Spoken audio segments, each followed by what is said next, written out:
Ned Ventures Out. Today we are not on the hiking trail. We are in my kitchen. Yes, we're going to make Ned's famous mac and cheese. And a lot of people asked me last weekend when I made it for the recipe. Instead of writing it all down and sending it to everybody, I'm just going to do a video about it and everybody can enjoy it.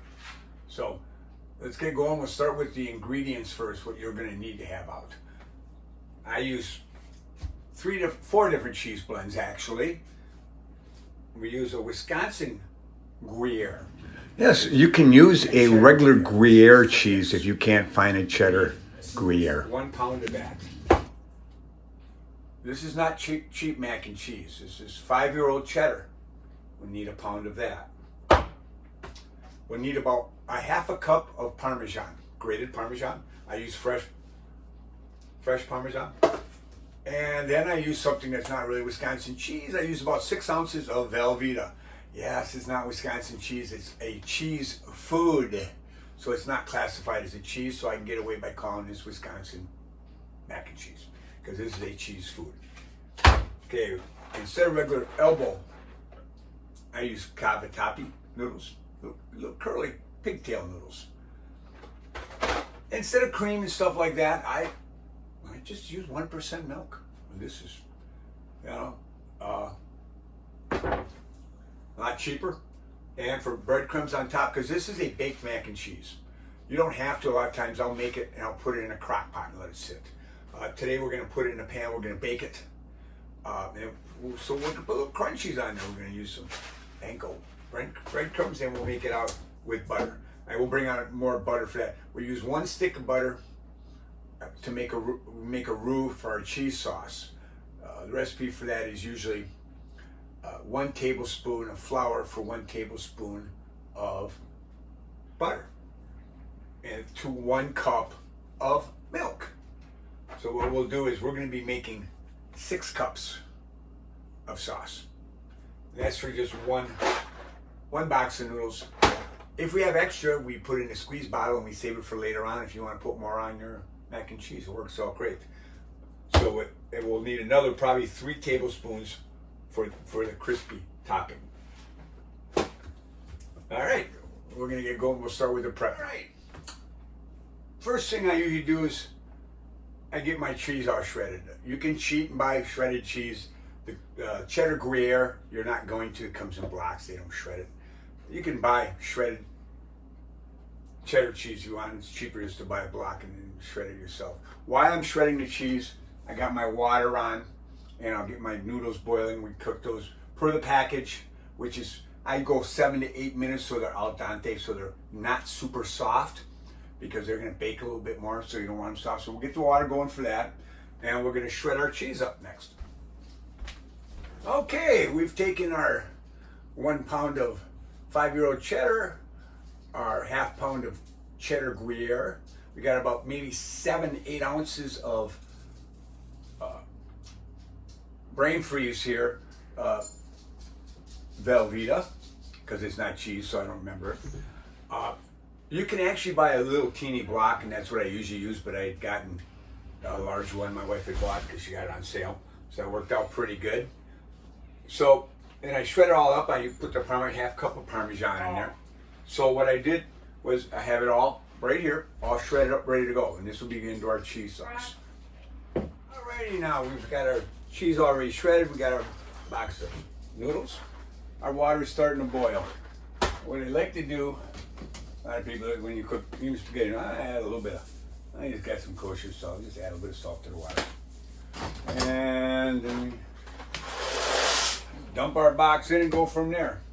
If you don't know how to boil noodles, follow the direction on the box. I'm not going to show you how to do all that stuff. If you can't figure that out, call me, we'll talk. I always get a spoon and stir. Dun, dun, we got a spoon. So I always keep stirring and watch it here and boil a little bit. Okay. What we're going to do is we're going to set our timer.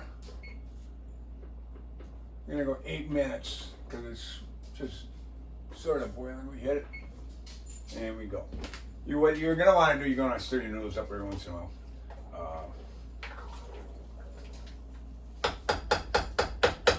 All right. It's actually, I actually let it go an extra 2 minutes. What you do is you run it the time they say to, and then I pull a noodle out. And if it's the consistency I like, it's fine. If not, I put another minute or two in it. So I went another minute and a half, 2 minutes. And so we got the heat turned off. Next thing we got to do is we got to drain these puppies.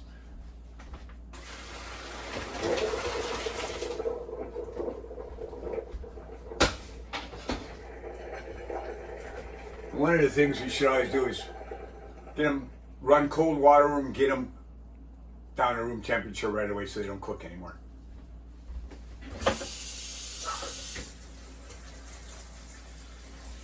What I do next is I get them drained pretty good, get most of the water out of them. They're nice and cool now. Okay, I pour these actually in a separate bowl.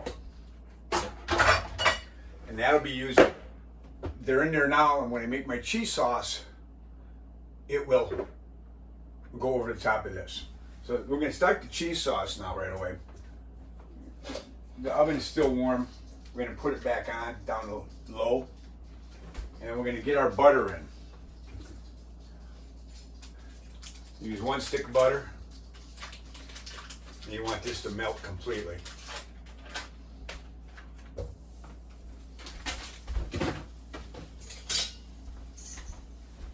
And, yes, these are cool. Now what we're going to do is we're going to melt our butter.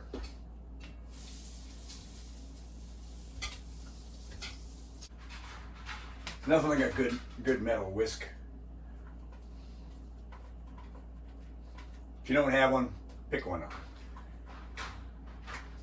It makes some that are like rubber or stuff. Whatever. A whisk is a whisk for me. So once we get this all melted all the way down, keep on working it. We don't want this to burn. Keep our heat on low. Okay.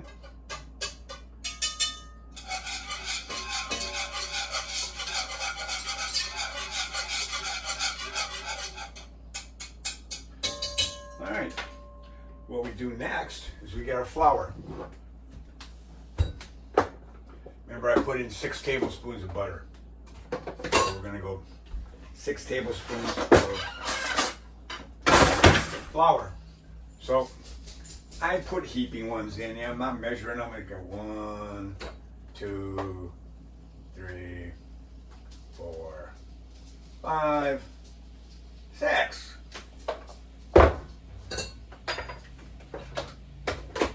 Okay, right away you're gonna need to get your whisk and get in here.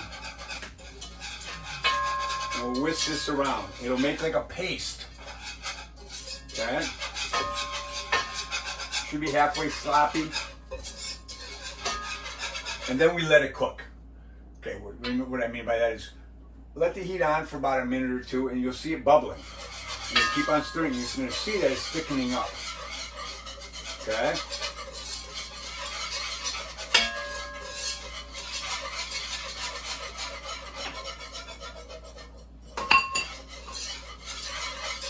What you want this to do is cook so you cook the flour taste out, so you don't taste that flour. Turn it all the way down to low. So bubbling. Now, what I do, a lot of people do it differently. This might not be right, but this is the way I do it. All right. Take my liquid. Yeah, I'm putting cold liquid right into it.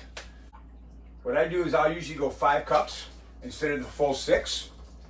Because if for some reason it gets too thick on you, you can just add more milk to it. But if you put too much in to begin with, you can't really fix that. So what we do have to do right away now is we have to stir this. At this time, if you want to add some garlic salt to it or pepper or whatever. One thing about this mac and cheese, you can do it whatever you want. You can put different things in your cheese sauce. You know, so I'm just giving you a basic how to do it, and you can add stuff to it. Always add small amounts at one time. Don't take the salt, chicken, the pepper, a little bit, and then you taste it. And it's good. You got it. Sure, are you going to make mistakes and make something you're not going to be able to eat it? That happens. I tell everybody it's never happened to me, but whoops, what? Yeah, wife just said bullshit. Yeah, I've had mess ups, big mess ups. It is. It's part of cooking. Have fun. It's like hiking. I enjoy hiking. I enjoy cooking too. And it's raining out today. I was gonna go out hiking today. Hey, it's pouring rain. I don't hike in the rain, people. Nope. So we're doing this now. So we're gonna get the heat going and let that go up a little bit. And while we're doing this, we're gonna pick up a little bit. We got a full yeah, lots of dishes to do. And we have our noodles ready. We have our cheese. We also have, this is for later. We're gonna melt this in the microwave real slowly, and we'll add our breadcrumbs to this so we can put that on top. We're gonna use panko breadcrumbs. I don't have the normal ones I use. Forgot to buy them, so they'll work. But you put that on there and we bake it. It gets nice and crispy on the top. You have a nice crunch. When I do this in a slow cooker, you don't get that crunch. Or you can do that at the end, put it over the top, and then I go downstairs. I grab my torch. Yes, my torch. Light it up and crisp that top up. That works great. Good thing. Torches are good for that. So with this mac and cheese, what we're doing today, I'm going to show you the basic cheese sauce, and then I'll put that over my mac and cheese and my noodles. To that, at the very end, I'll add in my pulled pork. Stir that all up. Then I'll dump this into my glass pan, put my crunch stuff on top, and I don't cover it, and I have the oven preheated to 350, usually about 20 to 30 minutes in the oven, and it's nice and bubbly. I usually don't spray the bottom with any kind of Pam spray or grease or anything. You can if you want, then it won't stick. I just let the wife do the dishes, and it's all taken care of. Now we're starting to thicken up a little bit now, finally. But you can do this with a lot of different things. I make a really great buffalo chicken mac and cheese. All that is the same recipe. I get it in here. In the meantime, I take diced chicken, cook it up.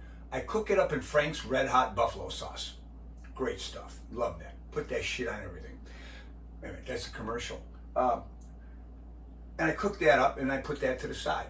Then I take 3 stalks of celery. Yes, celery. And I chop them up. I don't cook them.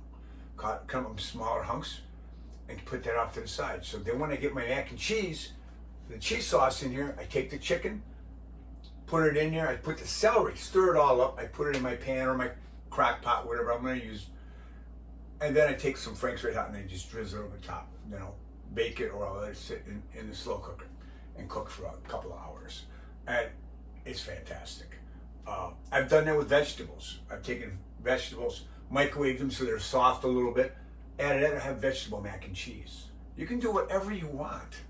I've seen cut up ham and put it in there, ham mac and cheese.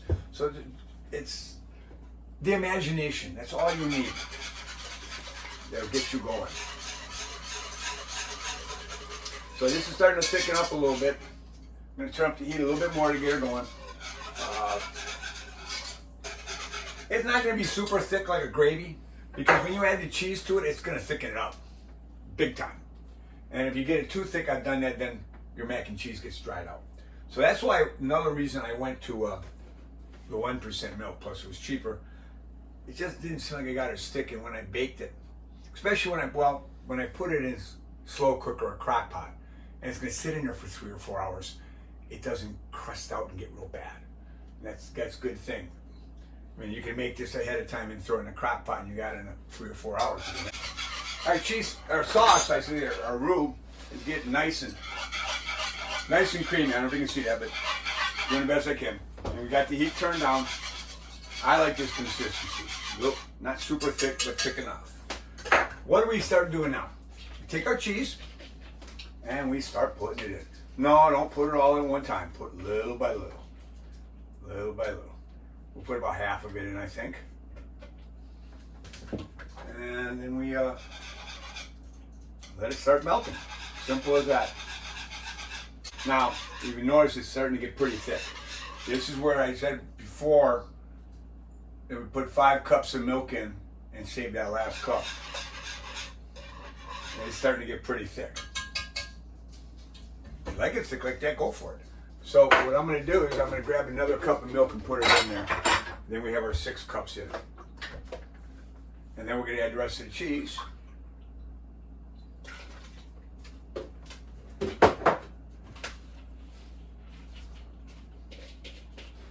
Okay. It's a little thinner. It's like soup almost, like a cream soup almost. That's good because she'll thicken up in the oven. Don't worry. All right, we're getting there. But at this point, I usually taste it. Tracy, you want to taste this? Huh? I'm good. No? Okay.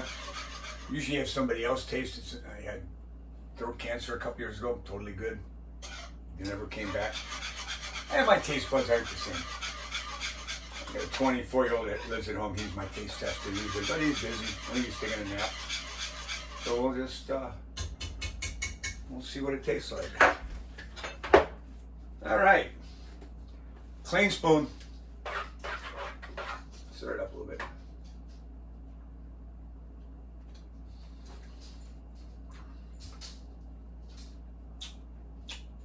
It's cherry. That tastes good. I like that. I almost dipped it back in here. Nope, not gonna do that. That's good. Okay, we have our cheese sauce and our mac and cheese. And I was just informed, I didn't even know what time. It's 2 o'clock. We're not gonna eat for another 3 hours. So we're gonna make this up. We're gonna get it in a pan. I'll probably cover it up and we'll put it in the fridge. And then if we're gonna eat at 5, about, I don't know, quarter after 4, I'll preheat my oven.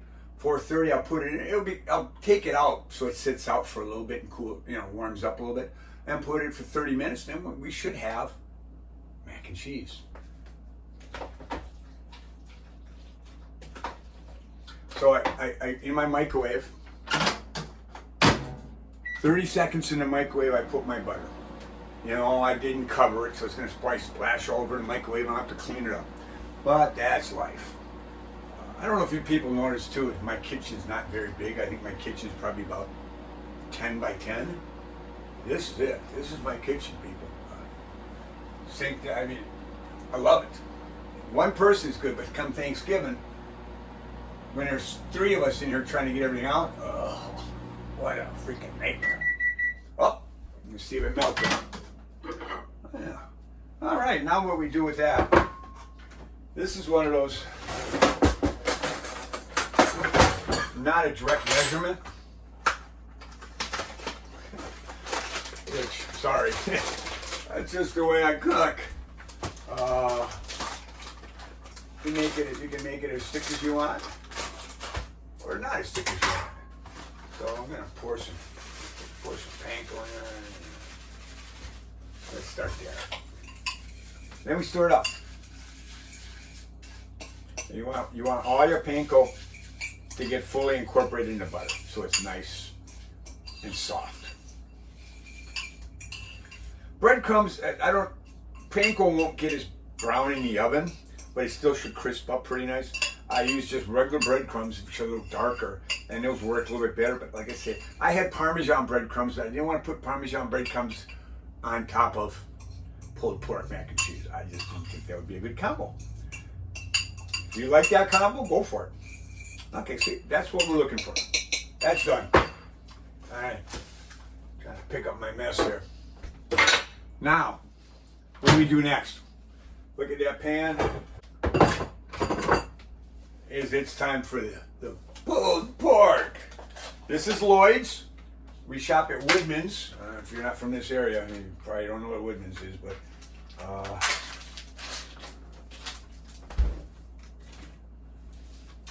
very good. Oh, I need smell-o-vision. This is all I'm gonna do, guys. I'm gonna use the whole thing because I like pulled pork. I'm just gonna stick the whole thing in there. Just dump it in. That's all you gotta do. Nothing fancy. Stir it around a little bit and I'll start mixing it up. That's all you gotta do. There you go. It starts turning colors on you. Oh, a little bit left in there. There you go. All right. Now, the moment of truth. Is this gonna fit in that pan? Take bets. If it doesn't, I just put it in a bigger pan. That's just more stuff to wash. But that happens. So we have that in there. We have cheese sauce over here, which is, the heat's turned off, but you got to keep that. It will start crusting up on you. So why don't we just take it right off the heat? And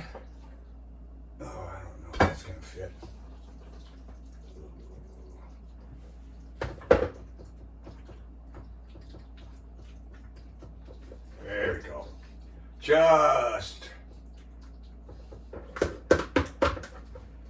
try to get all the good juices out of there, people. I don't want to waste any of them. Yes, I should probably get a spatula, but I'm too lazy to walk 3 feet and get it. Okay, there's our mac and cheese. More dirty dishes. Put that. Just to make sure this is going to be saucy enough, I'm going to take a scoop of this.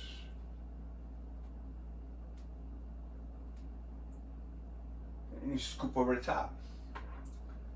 And like I say, I have a lot of extra sauce. So, all right. There we go. Now what's next? Let's get this. We're gonna put this on and just sprinkle that over the top. Where usually I just use my fingers, but sometimes I use the fork.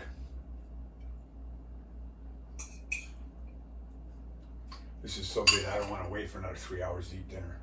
But, and I made a lot here, so we're going to have a lot. And what's the last thing I do on this? I almost forgot this step. Yes, good old Sweet Baby Ray's.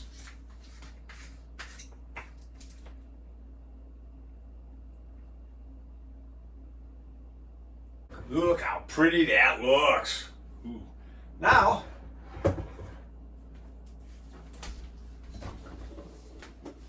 what we can do is we'll throw some aluminum foil over the top of that and we'll put it in the fridge. I said I'd have some leftover cheese sauce. Ned got carried away.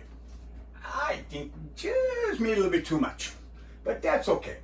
Like I said, you can use that for so many other things. It'll last a little bit in your fridge, but you could probably get away, instead of a stick of butter, you could get away with a half a stick of butter, which would be 3 tablespoons, and 3 tablespoons of flour to 3 cups of milk. But this way you have enough, and if you wanted to make another box, you could. You could save this for a couple of days and make some more up, and you could add that to it, heat that up and use it. If not, you got lots of cheese sauce to put over everything. So now we just gotta wait. We'll be putting it in the oven in a bit, and then at 350 degrees. We're gonna put this in the oven, uncovered, in the middle of the rack. At the rack, right in the middle, put it right in the middle. And we're gonna time this for, which is inspired by Louisiana's legendary crawfish boils. 30 minutes. All right, timer's off. Let's see what we got out of the oven. Oh, there we go. It's bubbling on the sides. You can see it. It's nice and crispy on top.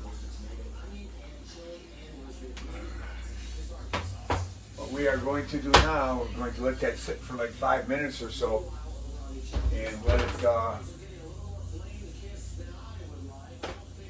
just coagulate.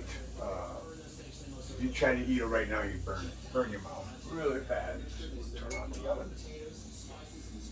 Smells. All right, here's the magical moment we all waited for. You don't want to grab that. Oh, nice and juicy.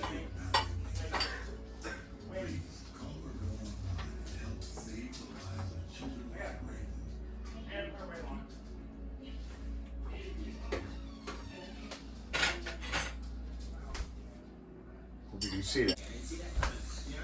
So, reviews are in. It's good. A little cooler on the top. Could have probably been in another 5 to 10 minutes, but I had a lot in here. I would have spread it out in a pan, a bigger pan. It probably would have cooked. It was hot, but it wasn't boiling hot, and that was because I had the thickness of it. But you got good flavor, good cheesiness. Yeah, I'm happy with it. I always am anyway. But I hope you guys enjoy this.